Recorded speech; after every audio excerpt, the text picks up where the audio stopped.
জাতীয় স্টেডিয়ামে সরকারের উপদেষ্টাবৃন্দ এবং কূটনীতিকদের মধ্যে প্রীতি ফুটবল ম্যাচ অনুষ্ঠিত হয়েছে। জাতীয় ক্রীড়া পরিষদের আয়োজন করা এই ম্যাচে ৩-০ গোলে হেরেছে উপদেষ্টাবৃন্দের দল।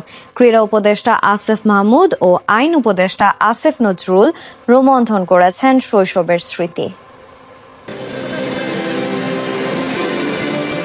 আসিফ মাহমুদ ক্রীড়া উপদেষ্টা ক্রীড়াঙ্গনের নানা পরিকল্পনায় শুধু করেন না, ফুটবলটাও ভালো খেলেন।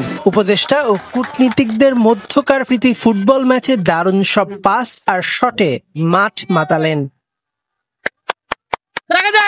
জাতীয় স্টেডিয়ামের এই মাঠ কিছুদিন আগেই মাতিয়ে গেছেন হামজারা। মাঠে বসে সেই ম্যাচ উপভোগ করেছেন ক্রীড়া উপদেষ্টা। এবার নিজেই সেই মাঠে নামলেন। সঙ্গে ছিলেন আইন উপদেষ্টা আসিফ নজরুল ও তথ্য উপদেষ্টা মাহফুজ আলম। এই বয়সেও ফুটবল তাদের টানে। সব খেলার সেরা বাঙালির তুমি ফুটবল বোধহয় এজন্যই বলে। আমরা কোনো প্র্যাকটিসই করি নাই, আর ওরা আমাদেরকে খেলা দেখে বুঝেছি, প্রচণ্ড প্র্যাকটিস করে এসেছে। তো থার্ড ম্যাচ হবে ডিসেম্বরে, ইনশাআল্লাহ থার্ড ম্যাচ আমরা জিতবো।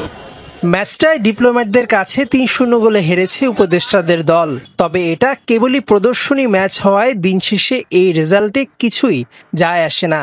ম্যাচটা সবাই উপভোগ করেছেন, নিজেদের মধ্যে আনন্দ ভাগাভাগি করেছেন, এটাই বড় পাওয়া। আগের ম্যাচ এইখানেই হয়েছিল এবং আমরা জিতেছিলাম। এই ম্যাচে আমাদের প্রিপারেশন ভালো ছিল না, আপনারা জানেন, এখন কাজের চাপ সবকিছু মিলে, এবং ওরা আগের ম্যাচ হারার কারণে খুবই সিরিয়াসলি এবার খেলতে এসছে। এবার আমেরিকানদের কারণে নেই, কারণ ওরা ফুটবল পারে না, ওরা সকার প্লেয়ার। তো এবার সব ফুটবল খেলুড়ে ইউরোপিয়ানরা আপনারা দেখেছেন যে খুব ভালো খেলেছে। আমরা আশা করি যে লাস্ট এবং ডিসাইডার ম্যাচে আমরা জিতবো। খেলা শেষে দুই দলের মাঝেই পুরস্কার তুলে দেন ক্রীড়া উপদেষ্টা।